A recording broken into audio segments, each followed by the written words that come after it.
Орхон аймгийн хэмжээнд коронавирус халдварын эсрэг дархлаажуулалтын ажил хэвийн үргэлжлэж байгаа бөгөөд энэ сарын 22-ны хүртэл вакцины 1-р тунг хийж, түүнээс хойш 2-р тунгийн дархлаажуулалтыг идэвхжүүлсэн.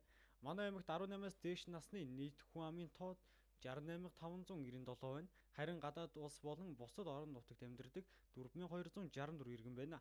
Ингэснээр нийт 64333 иргэнийг бүрэн дархлаажуулах зорилттой байна. Үүнээс одоогийн байдлаар вакцинд хамрагдаагүй 9589 иргэн байна. Одоогийн байдлаар дархлаажуулах 15 байнгын цэгээр дамжуулан иргэдэд дархлаажуулж байна. За одоо Орхон аймгийн хэмжээгээр дархлаажуулалтын 2 дахь тун хийгдэж байна. За өрхийн эмнэлгүүд өглөө 8 цагаас орой 21 цаг хүртэл ажиллаж байна. За тэгээд 21 цагаас хойш халдвар хамгааллын дэглэм, за тэгээд нөгөө хөвөн материал эднэрийгээ бэлдээд бараг 10 цаг хүрч байна. За өнөөдрийн байдлаар болохоор одоогоор бол нэг 270-80 хүн хийж байна. За 2 дугаар тун дээр бол нөгөө ойчрог хэрэглэх хүлээгдэл гайгүй байна. Яагаад үг гэхээр нөгөө 28 хоног гээд утсан дээр нь мессеж ирсэн. За тэгээд 21 хоноод бол нөгөө вакцин чинь хийж болно шүү дээ. 21-ээс 28 хоног болохоор суулаад ингээд дуудаад хийхэд бол боломжтой байна. Нэгт хоёрд болохоор нөгөө өдөрт нөгөө хоног нь зурж байгаа учраас өнөөдөр 21 хоног нь за тэгээд 5 сарын 6-нд хийлгсэн хүмүүс бол 5 сарын 27-нд хийлгэн, 5 сарын 7-нд хийлгсэн бол 5 сарын 28-нд гэх жишээтэй ингээд хийгдэж байна. Тэгэхээр өдөртөө яг төлөвлөсөн хүмүүсээ бол хийгээд явж байна. Иргэдийн зүгээс тулгамдж байгаа асуудал болохоор ерөнхийдөө яг өглөөгөр нэлээ их ингэж оволцчоод өдөөс хойш алгуулчихж байна. Тэгээд залуучууд хамрагдалт байгаа байна ер нь бол. Өчигдрийн байдлаар вакцины 1-р тунд 63 иргэн хамрагдсанаар нийт 54807 буюу зорилттой хүн амын 80 гаруй хувь, 2-р тунд 2257 иргэн хамрагдсанаар нийт 24035 буюу 30 гаруй хувийг дархлаажуулжээ. Сайн байцгаана уу, та бүхэнд сайхан өдрийн мэндийг хүргье.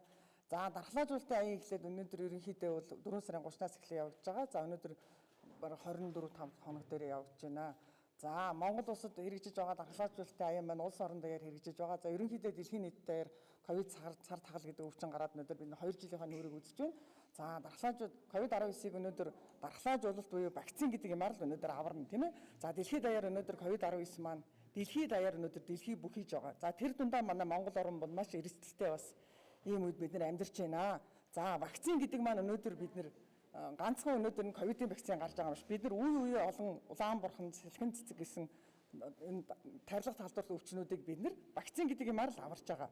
За вакцин маань өнөөдөр 1-р том бүгд найрамдах хятад ард улсын Вирацел гэдэг вакцин хийгдэж байна. За энэ вакцин маань Монгол хүний бие организмд маш сайн таарж байгаа. Яагаад гэхээр бид нар өнөөдөр вакцин хийгээд өнөөдөр 20 гаруй хонж байна. За ялангуяа хүмүүс өнөөдөр Монгол улс даяар өнөөдөр дархлаажуулалтаар нэг ч хүн нас бараагүй. За өнөөдөр бид нар шинжлэх ухааны үндэстэй мэдээллийг ард иргэдийн дунд үнэн зөвөөр нь мэдээлэх ёстой. За вакцин хийлгэснээс хойш өнөөдөр хүний бие организмд ямар үйлчлэгээ үзүүлж байна гэхээр за хариу урвал гэдэг маань 30 минутын дотор шокод орж байгааг өнөөдөр хүндрэл гэж байна. За тэрнээс хойш 7-оос 14 хоногийн дотор хүний бие организмаас тухайн хүний бие организмаас шалтгаалж өнөөдөр хариу урвалуудыг үзүүлнэ. За яагаад тэгэхээр манай монголчууд өнөөдөр маш их цус өтгөн байдаг тийм ээ. За цус өтгөн учраас тэр толгой нүгдүүд яваад байна. Тэгэхээр эмчтэрээ ирээд хариу урвалаа үзүүлээд тухайн үеийнхээ эмчилгээг заалгаад явахад хүнд ямар ч сөрөг нөлөө байхгүй. За тэгэхээр өнөөдөр 1-р тун эхлээд өнөөдөр бид нар 2-р тунгийнхаа үе шат руу ороо явж байна. За манай өрхийн эрүүл мэндийн төвийн хэмжээ 5701-р тун олсон. За 2-р тунд өнөөдөр 2200 одоо өнөөдрийн байдлаар яг 2200 ороо явж байна. За тэгэхээр тэр 5742 өнөөдөр бүгдөө орж иж бид нар 2-р тун хүн амаа бүрэн дархлаажуулж байна гэж үзнэ. Дархлаажуулах 15 цэгүүд өглөө 7 цагаас оройн 21 цаг хүртэл иргэдэд вакцин хийж байгаа юм. Харин эмч эмнэлгийн ажилчдад тулгамдж буй асуудал нь иргэд өглөөний цагаар бөөгнөрл үүсгэж оройн цагаар маш бага хүн байгааг хэлж байлаа.